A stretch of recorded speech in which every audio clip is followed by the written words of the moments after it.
In this episode, you'll discover why International Women's Day means so much to me and why it should matter to you too, especially if you're navigating career and life transitions. Welcome to the Midlife Reinvention Podcast, a podcast helping women in career and life transitions achieve clarity on their next steps so they can transform uncertainty into an energizing next chapter. I'm your host, Kavita Ahuja, and the founder of It's My Time Now Coaching. If you're wondering what's next in your career or life, you are in the right place. Through solo and guest episodes, you'll gain practical tips, tools, and inspiration to help you uncover blocks, gain confidence, and be, do, and have what you want. I rediscovered myself after the age of 50, and I know you can too. It's my time now to help you do just that. I'm so excited you're here. Let's dive in.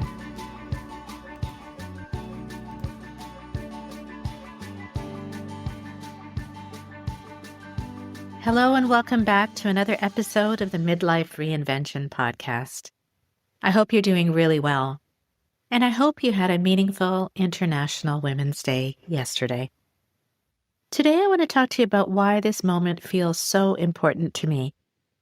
For me personally, this episode feels especially meaningful because 5 years ago today, on International Women's Day in 2021, I launched this podcast. At that time, I really had no idea where it would take me, but I was guided by a vision that I could reach hundreds, if not thousands of listeners with a positive message, especially this one, that everything you need to create an optimal next chapter already exists within you. You simply need to align yourself with it. When I first started, I was very green. I didn't know much about the podcasting world or how powerful it could really be. I just knew that I wanted to share my knowledge and experiences and to inspire listeners who may have been quietly asking themselves, in one way or another, what's next? So I went on a quest to interview women from all over the world who'd experienced transitions and reinventions of their own, and along with their voices and my own, the podcast began to take on an energy of its own. I learned and I adjusted, and then I learned some more, and I'm still learning every single day. I'm proud to say that 5 years later, this podcast is now listened to in more than 177 countries and over 5,400 cities around the world, with hundreds of thousands of downloads, and this, my friend, is my 284th episode. What has been most meaningful to me about this journey is not only that I've been able to reach so many people or interview so many incredible guests, but it's that I still feel as though I'm talking directly to you. When I record these episodes, I imagine you sitting across from me, maybe sharing a coffee or a glass of wine, my two favorite things, and having a real heart-to-heart conversation about your hopes and your fears, your dreams, and what might still be possible for you. I want you to know from the bottom of my heart that you are not alone. I hope that the intention of this podcast is felt by you, and if it is, I feel deeply grateful. I'm grateful for your presence and your time, and for the space you allow me in your week. And if you're new to this podcast, I welcome you with a very, very big hug. International Women's Day is often a time when we pause to celebrate the achievements of women, and those achievements are certainly worth celebrating. But over the last few years, what has struck me most deeply is not only what women accomplish, but the courage it takes to question the paths we have already built. Because for so many women, the most powerful act of leadership is not necessarily climbing higher on the ladder we've been on for decades, but pausing long enough to ask whether that ladder is still leaning against the wall we truly want. I speak with women every week who are successful by almost any external measure. They are respected in their fields, They have built meaningful careers. They are capable and thoughtful and intelligent. And yet somewhere inside them there's a quiet sense that something has shifted. What feels especially meaningful to me is the International Women's Day theme, Give to Gain, because the more I sat with it, the more I realized how deeply it connects with my work and to the messages of this podcast, and honestly to my own story. At first glance, it can sound like a theme about generosity and support and lifting one another up, and of course it's that. But I think there is another layer to it that feels very real for so many women, especially the women listening to this podcast. So many women I speak to are incredibly generous by nature. They give their time and their energy, their care, their intelligence, and their support. They give to their families, to their teams, to their clients, and to their communities. And they show up and they carry a lot, and they're dependable and thoughtful. And they're often the ones everyone leans on. And yet when it comes to giving something to themselves, giving themselves space to reflect, permission to want something different, support in a moment of change, or even the honesty to admit that something no longer fits, that becomes much harder.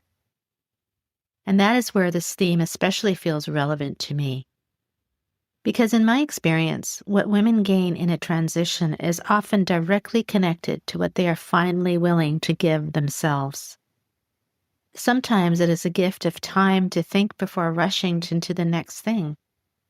Sometimes it is the gift of truth, being honest that although something looks good on the outside, it no longer feels right on the inside. Sometimes it is the gift of support, allowing themselves not to carry all of the uncertainty alone. And sometimes it is the gift of believing that their next chapter deserves just as much care and attention as everything and everyone else they've spent years investing in. That feels deeply connected to the message of this podcast because this podcast has never only been about career change or reinvention on a surface level way.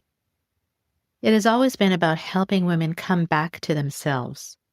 It has always been about helping women listen more closely to what is true for them, especially in the middle of all the noise and the expectations and the roles that they may have been carrying for years. And I hope that resonates with you. And when I think about my own story, I can see this theme there too. Leaving a 25-year career was not only about having the courage to step away from something familiar, it was also about finally giving myself the chance to ask deeper questions. It was about giving myself permission to explore what actually energized me and giving myself the space to build something more aligned instead of simply continuing to perform within a version of success that no longer felt fully mine. And what did I gain from that? I gained clarity, yes, but also something much deeper. I gained a strong sense of purpose, work that feels meaningful in a very different way, a closer connection to myself, and the privilege of now walking alongside other women as they navigate their own transitions. That is why this theme feels so relevant to my coaching as well. So often women who come to me are not lacking ability. They're not lacking intelligence, and they're certainly not lacking experience. What they're often lacking, at least in that moment, is a permission to slow down, to reflect, to reconnect with what they truly want, and to trust that there is something meaningful on the other side of the uncertainty that they are feeling. That is the real work. Not simply making a plan or fixing a resume or chasing the next logical step, but helping a woman give herself what she actually needs in order to move forward with clarity and confidence. And when that happens, the gain is not small. She gains energy, she gains self-trust, she gains language for what she wants, she gains the courage to make more aligned decisions, and very often she begins to create a life or career that feels much more like her. That to me is why this year's International Women's Day message feels so real. Because yes, women supporting women matters deeply. Mentorship matters and encouragement matters, And sharing our stories matter. But there's also something very powerful about the moment a woman decides that she too is worthy of that same investment, that she can stop giving only outward for a moment and begin giving inward in a way that allows her to grow. And I think that is something many women listening will understand immediately because they've spent so much of their lives being the one who gives. So perhaps on this International Women's Day, it's an invitation to ask yourself a different question. Not only, what do I still have to give, but also, what might I gain if I finally gave myself the same support, honesty, and permission that I so naturally give to others? That is where reinvention begins. One of the other beautiful things about the theme Give to Gain, which is often described as the idea that when we invest in women, we unlock growth and innovation and resilience that benefits everyone, is that I have actually witnessed this firsthand over the last several years. When one woman speaks openly about leaving a career that no longer aligns with her values, another woman listening suddenly realizes that she is not alone in her questioning. When one woman chooses a path that feels meaningful rather than simply impressive, it quietly gives others permission to explore their own possibilities. And that is how momentum begins. We often think of success as something that belongs to individuals, but what I have seen repeatedly is that growth spreads through connection. When women encourage one another, when we share our stories, when we offer mentorship or guidance, or simply a listening ear, we create an environment where more women feel safe asking deeper questions about their own lives. And when those questions are asked with honesty and curiosity, rather than fear, remarkable things can unfold. I have seen women rediscover their ikigai or their reason for being, and in doing so, reconnect with an energy that has been dormant for years. I have seen women who once believed they were stuck begin exploring entirely new possibilities, and I've watched their confidence grow, not because they suddenly became fearless, but because they began moving forward with clarity. And that is something I want you to know today. You do not have to have the entire roadmap for your next chapter in order to begin. What you need first is the courage to ask yourself what truly matters now.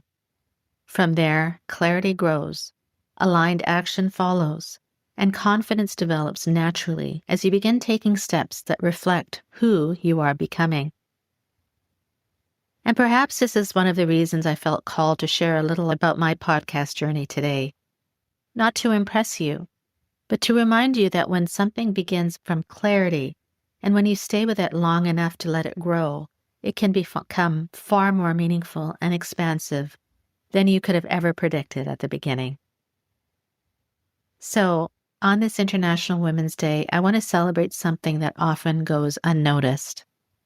I want to celebrate the woman who is quietly questioning her path, the woman who is beginning to realize that she wants something more aligned, more meaningful, or simply different from what she once imagined. And I want to celebrate the courage it takes to explore that possibility, even when the outcome is not yet fully clear. Because reinvention is not about abandoning the life you've built, it is about expanding it in a way that reflects who you are now. And when women support one another in that process, when we share our insights, our encouragement, and our belief in what is possible, we create a ripple effect that extends far beyond our own individual journeys. That, to me, is the true spirit of International Women's Day. It is not only about celebrating what women have achieved, but about creating the conditions for even more women to step into the next version of their lives with clarity, confidence, and courage. And if you happen to be listening today, my friend, while standing at the edge of your own next chapter, wondering quietly what might be possible for you, I want you to know that you are not alone in that question. In fact, it may be the very beginning of something extraordinary.